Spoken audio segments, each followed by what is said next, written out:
اور خدا کے بندے پیاری چیز دینی تھی تو نے، اور تو نے اس کا ترجمہ الٹ کر لیا ہے۔ سمجھ لیں رمضان المبارک میں کسی غریب کی مدد کرنی ہے تو ساتھ اس کی عزت بھی کرنی ہے۔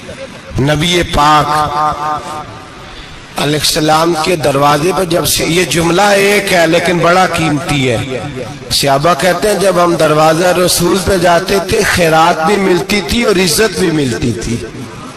خود بھیک دے خود ہی کہیں منگتے کا بھلا ہو، خیرات بھی ملتی تھی اور عزت بھی ملتی تھی۔ نبی پاک ساتھ عزت بھی دیتے تھے، مسکین کو غریب کو دیں اور خیر خائی کریں۔ جوتے بیچنے والے جوتوں کے ریٹ سستے کریں، کپڑا بیچنے والے کپڑے کا ریٹ، درزی صاحب بھی ریٹ سستا کریں، دکاندار بھی چیزوں کا ریٹ، حکیم صاحب پیسے کم لیں، ڈاکٹر پیسے کم کریں، حکومت نرخوں میں کمی کرے، اور یہ کام اجتماعی طور پہ کریں۔ میرے نبی پاک نے فرمایا رمضان غمخواری کا مہینہ ہے، اس میں غمخواری کرنی ہے، دوسرے کا خیال کریں، اظہار کریں، قربانی کریں۔ یہاں ہر چیز کا ریٹ بڑھ جاتا ہے رمضان شریف میں، ہر آدمی کہتا میرا سیزن آ گیا ہے، توجہ بڑھائیں، خیال کریں، غمخواری کا مہینہ ہے۔ اور پھر آپ لوگوں سے یہ بھی گزارش ہے کہ رمضان المبارک کا جب مہینہ آئے تو جس آدمی کے ساتھ نیکی کرنی ہے وقت پہ کریں۔ کسی غریب کو پیسے دینے ہیں، کپڑے دینے ہیں تو یکم رمضان کو دیں۔ میں اکثر دوستوں سے پوچھتا ہوں، میں کہتا ہوں قاری صاحب نو جوڑا کدو دیندے ہو؟ کہندے ستیویں والے دن۔ میں کہ مینوں لگ گئی سمجھ، تہاڈی سازش ہے کدھرے سواں کے پا نہ لگے۔ ایویں مولوی چودھری صاحب دے نال دے کپڑے پا لے تے کتھے لکھیا ہے اینو دینا ہے ستیویں؟ تسی دسو ستیویں والے دن کو درزی سی کے دیندا ہے؟ اونوں 3 گنا بھی پیسے دئیے تے کہندا ہے جڑے باقی نے انہاں دے نہیں بٹن پہ لگ دے میرے کولوں، کتھوں جوڑا سی کے؟ تو کس دن دیتے ہو قاری صاحب کو؟ کیا مقصد ہے؟ پہننے کے لیے دے رہے ہو یا اس لیے دے رہے ہو کہ نہ پہن سکے؟ تو بھائی آپ جب کسی کو کوئی چیز دیں گے تو کب دیں گے؟ جب وہ استعمال کر سکے۔ غریب کو لوگ فطرانہ دینے جاتے ہیں عید سے 1 دن پہلے، تو کیا کرے گا اس کا؟ وہ نہ تو کپڑے خرید سکا نہ روٹی لا سکا، بلکہ میرے حضرت صاحب فرماتے ہیں رمضان سے پہلے دے دو، رمضان کی نیت کر کے رمضان سے 1-2 دن پہلے دے دو، اللہ رمضان جتنا ثواب ہی عطا فرمائے گا۔ رمضان سے پہلے دو جس کو کچھ ہے دن، قبل از وقت تیاری کرو۔ اور میرے قبلہ صاحب فرمایا کرتے اپنے کپڑے بعد میں، غریب کے بچوں کے کپڑے پہلے، اپنے گھر کی ضروریات بعد میں، غریبوں کی ضروریات اس لیے کہ اللہ پاک نے ان کا رزق بھی ہمارے گھر بھیج دیا ہے۔ ہماری ڈیوٹی لگائی ہے کہ تم نے بانٹنا، بانٹنے والے بنو، اور یہ ذہن بنائے کہ پتہ نہیں کس کا حصہ تھا جو اللہ نے میرے گھر بھیجا، یہ ذہن بنا کے بانٹ۔ اور جس کو دینے جائیں، ہاں آپ کو اجازت ہے تھوڑا بہت پتہ کرنے کی، لیکن تھوڑا بہت تفتیش کرنے کی اجازت۔ اللہ اللہ ہے مجھ پر پہرا دے گا کون لڑائی میں، مجھ پر پہرا دے گا کون لڑائی میں، مجھ پر پہرا دے گا کون لڑائی میں، مجھ پر پہرا دے گا کون لڑائی میں۔ میں صدیق اکبر آقا بول پڑے، بول پڑے، مٹھی سے ابو جہل کی کنکر بول پڑے، اللہ اللہ ہے، اللہ اللہ ہے، اللہ۔ آل کی کھال اتارنے کی اجازت۔ میں نے دیکھا ہے لوگ غریبوں کا انٹرویو لیتے ہیں، تیرا تو فلانا کمانے والا نہیں، تیرا تو فلاں بچہ، او بھائی بہت سارے غریب ایسے ہیں، بڑے ہیں جو کمانے کی کوشش کرتے ہیں لیکن ان کا سبب نہیں بنتا۔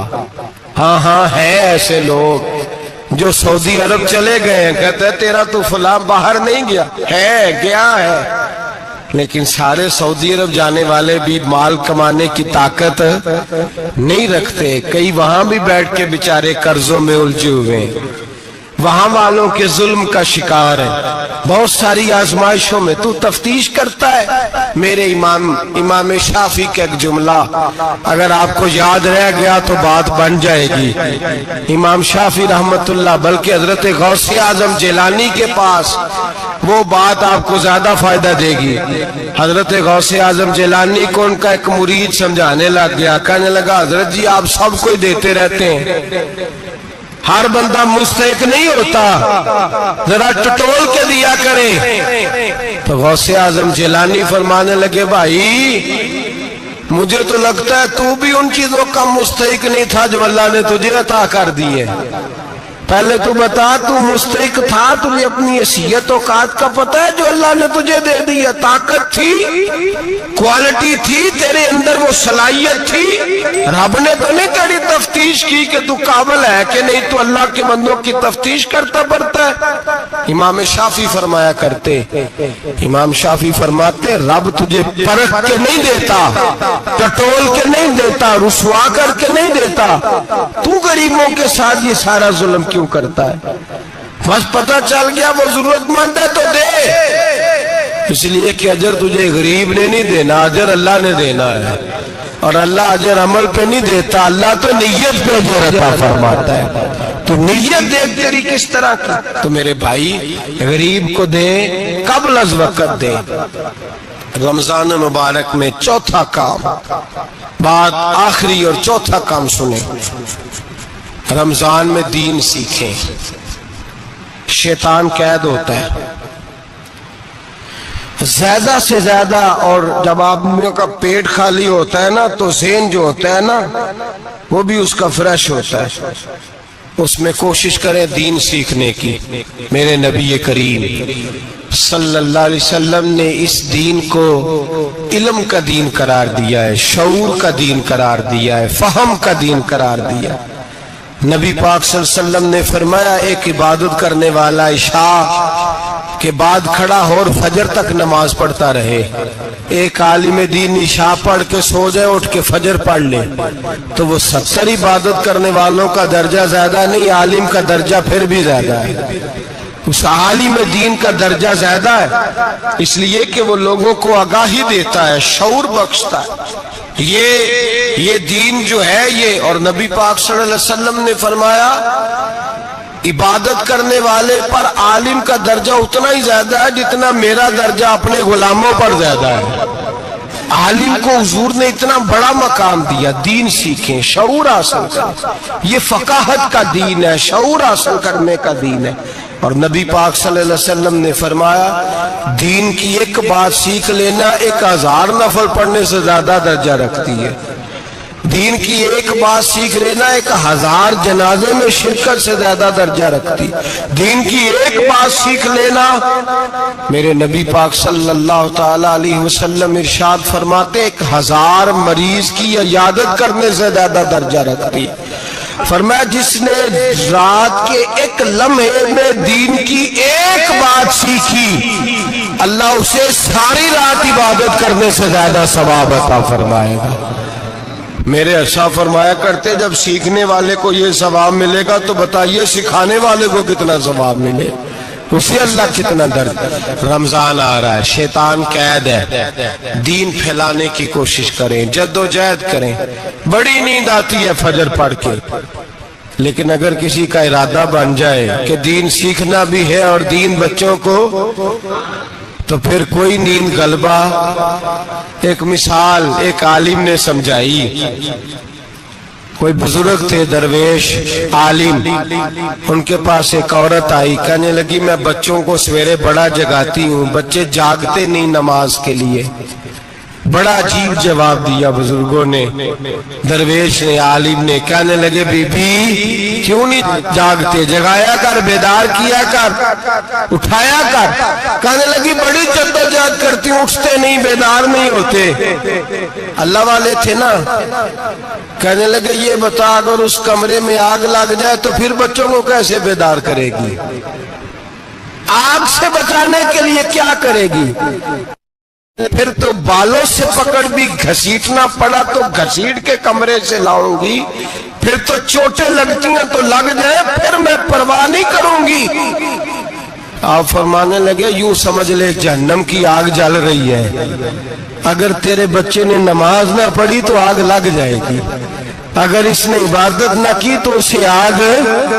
اب جیسے بھی تجھے اٹھانا پڑتا ہے اٹھا گھسیٹ کے باہر لا، لیکن اس کی نماز قضا. نیند بڑی آ رہی ہے سویرے، لیکن اگر دین نہ سیکھا تو مشکل ہو جائے. جیسے بھی اپنے آپ کو جگانا چاہیے، ہمت کرنی چاہیے، دلیری کرنی چاہیے. ہمیشہ مدحت خیر الانام میں گزرے، دعا ہے یہ عمر درود و سلام میں گزرے. آخر صلی اللہ